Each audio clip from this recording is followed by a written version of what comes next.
Bonjour, je suis Catherine Marquez, responsable du marketing et la communication chez Inflexis, et aujourd'hui je suis avec Sébastien Pinault, expert en développement mobile et cofondateur chez Inflexis, en charge notamment de l'audit d'applications mobiles.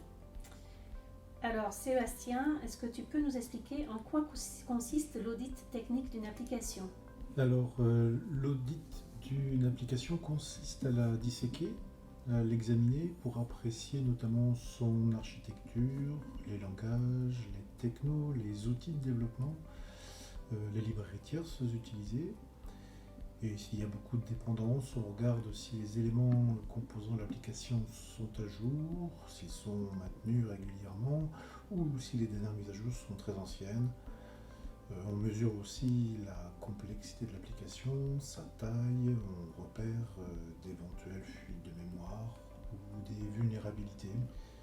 En résumé, l'audit a pour but de faire un check-up de l'application et de donner un avis objectif sur sa qualité sur le plan technique et fonctionnel. On peut réaliser un audit parce que l'application est ancienne, souffre de dysfonctionnements, et que la question de sa maintenabilité se pose, ou alors pour s'assurer qu'elle respecte de bonnes pratiques en matière de développement et avoir une meilleure maîtrise de son code. Un audit peut également être envisagé en préalable au développement d'évolution dans le cadre d'un contrat de TMA, ou encore pour mettre à l'épreuve la sécurité de l'application. Enfin, on peut réaliser un audit pour s'assurer de la compatibilité à moyen terme entre l'application et les stores publics utilisés pour le déploiement. L'audit, dans ce cas, il a pour but d'émettre une recommandation sur la nécessité d'un refactoring pour rester en capacité à faire des mises à jour. Et bien sûr, c'est plus important pour les applications qui sont publiées sur les stores publics que pour les applications métiers qui, elles, sont publiées sur des stores privés. D'accord, et quelles sont les différentes étapes d'un audit technique?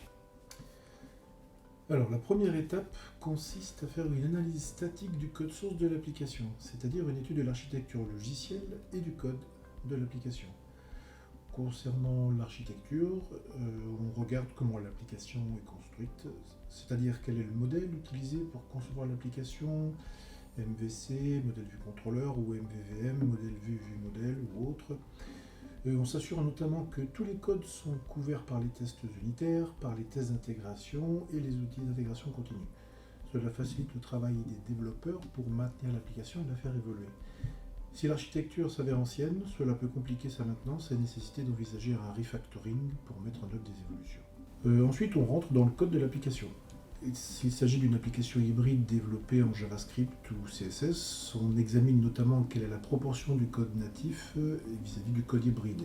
S'il s'agit d'une application native, on regarde si le langage de développement pour iOS est Swift ou bien Objective-C qui est le plus ancien, et pour Android, s'il s'agit de Java ou Kotlin plus récent. Dans cette première étape, on évalue aussi la qualité du code, c'est-à-dire le respect des bonnes pratiques d'écriture et de nommage. Le respect des conventions, nombre de lignes par fonction, par source. Par exemple, si on décide qu'une fonction doit faire moins de 20 lignes, on identifie les fonctions qui en font plus et qui peuvent être optimisées. On mesure aussi un certain nombre de métriques telles que le nombre, la taille moyenne des sources, celle des fonctions. On vérifie si l'application se recompile sans erreur ni warning. Et on vérifie que le code externe, c'est-à-dire la librairie et les frameworks, sont bien à jour. Et on mesure la maintenabilité du code et des commentaires. Pour réaliser cette analyse statique, on utilise des outils d'analyse de code incorporés aux IDE ou des outils externes comme Sonar. D'accord. Cette analyse statique, c'est donc la première étape de l'audit technique. Et quelle est la seconde? La seconde, c'est l'analyse dynamique du code source. Et ici, il s'agit d'exécuter l'application dans l'environnement de développement avec ses utilitaires d'analyse pour évaluer la consommation de mémoire et détecter d'éventuelles fuites de mémoire. On le repère lorsque la quantité de mémoire croît légèrement, ce qui montre que l'application devient obèse. Ces fuites, selon leur importance, peuvent ralentir l'appli et être à l'origine de crash potentiels à l'usage sur le long terme. On évalue aussi l'occupation CPU pour détecter d'éventuelles surconsommations. En effet, en dehors de phases très particulières, une application n'a pas besoin de consommer beaucoup de CPU. On peut aussi mesurer l'empreinte énergétique. On s'appuie pour cela sur l'occupation CPU ou sur la consommation de la batterie. Il faut savoir aussi que certains langages de programmation sont plus énergivores que d'autres. Les applications natives, notamment, qui s'appuient sur un langage compilé, produisent un code optimisé pour la machine, alors que les applications hybrides dont le code est interprété consomment plus de temps machine et sont plus coûteuses pour l'environnement. Enfin, dans cette étape, on s'intéresse aussi à l'aspect fonctionnel et comment se comporte l'application. Rencontre-t-on des crashs? Est-ce que l'UX/UI correspond à ce que l'on attend? L'usage de l'application est-il fluide ou compliqué? Est-il conforme aux standards d'accessibilité? Notamment, la vocalisation des pages de l'application est-elle bien conçue? On a pu voir par exemple des placeholders sur des zones de saisie dont l'explication disparaît lorsqu'on se positionne dessus, et donc impossible à remplir par une personne malvoyante qui s'appuie sur la vocalisation. En réalité, chaque système embarque des règles d'accessibilité, mais par défaut, si on ne fait rien, par exemple pour programmer correctement un bouton, un non-voyant qui utiliserait une app pourrait entendre bouton 1, bouton 2, ce qui ne l'aiderait pas à comprendre à quoi correspondent ces boutons. Le développeur doit donc insérer les bons mots-clés pour que l'usage de ces boutons soit compréhensible. Ça paraît simple, mais développer une application accessible double ou triple l'effort de développement et de test. Dans l'audit, nous disposons d'outils qui permettent de noter la qualité de l'application en matière d'accessibilité. Un autre exemple de ce que nous testons durant cette étape, c'est la gestion de la mémoire. Pour cela, nous réalisons des tests en situation dégradée. Si de bonnes pratiques de développement ont été mises en œuvre, l'application sera robuste et gérera facilement le manque de mémoire pour afficher les pages. Si le développeur n'a pas prévu un défaut de mémoire, cela provoquera des crashs, de l'instabilité, et même chose sur le fonctionnement de l'application avec et sans réseau, ou très peu de réseau. Nous vérifions comment sont gérés les timeouts, comment les erreurs sont prises en compte. Pour faire ces tests en mode dégradé, nous utilisons un émulateur. On peut simuler différentes cas de figure, comme le lancement de l'application 2G, 3G, 4G. D'accord, et qu'en est-il alors de la sécurité? À quel moment testons la sécurité de l'appli pendant l'audit? C'est en effet l'objet de la troisième étape.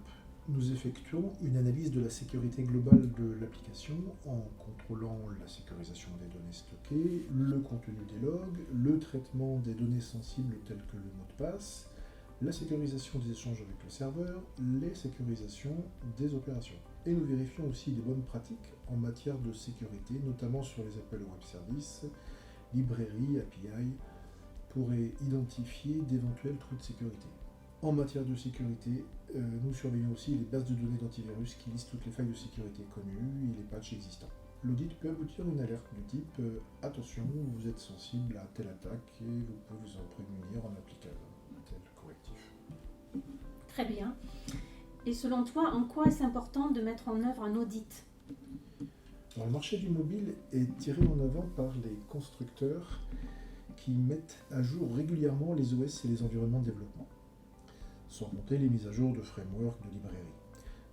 Lorsqu'on ne met pas à jour régulièrement une application, elle accumule ce que l'on appelle une dette technique, d'année en année. Cette dette peut engendrer des dysfonctionnements, voire limiter son usage et provoquer des crashs et même des abandons de la part d'utilisateurs. L'audit permet d'évaluer la part d'obsolescence de l'application, les éléments sur lesquels on n'a pas besoin de revenir dans l'immédiat et ceux pour lesquels il faut envisager des migrations très rapidement.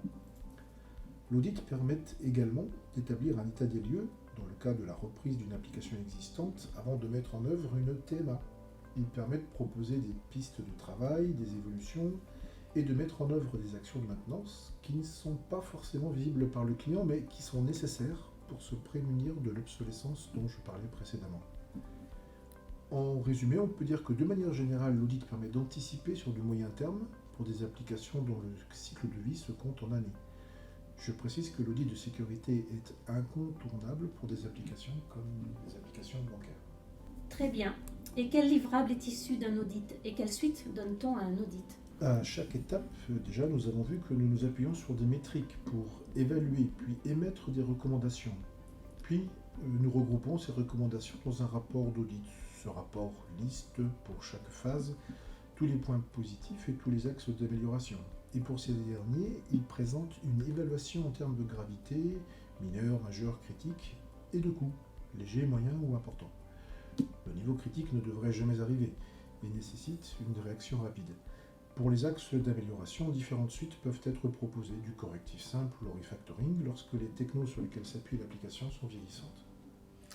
Merci Sébastien. Pour conclure, on peut donc dire qu'à toutes les étapes du cycle de vie d'une application, il est important d'accorder une attention particulière à sa qualité, car si elle n'est pas à la hauteur des attentes des utilisateurs, notamment en termes de performance, de sécurité et de fiabilité, on court le risque de perdre leur engagement, sans parler de l'image de marque de l'entreprise qui en pâtit. Donc, confier l'audit de son application à une équipe compétente, c'est-à-dire en développement mobile, mais aussi en test, en design, en architecture, en gestion de projet, c'est crucial pour obtenir un avis objectif et éclairé sur la qualité de l'application, ainsi qu'une liste de recommandations pour apporter les corrections nécessaires et mettre en œuvre les évolutions attendues par les utilisateurs. Donc, si vous souhaitez en savoir plus sur notre prestation d'audit d'applications mobiles, mais aussi sur notre offre en matière de tierce maintenance applicative, nos experts mobiles seront ravis d'échanger avec vous. À bientôt.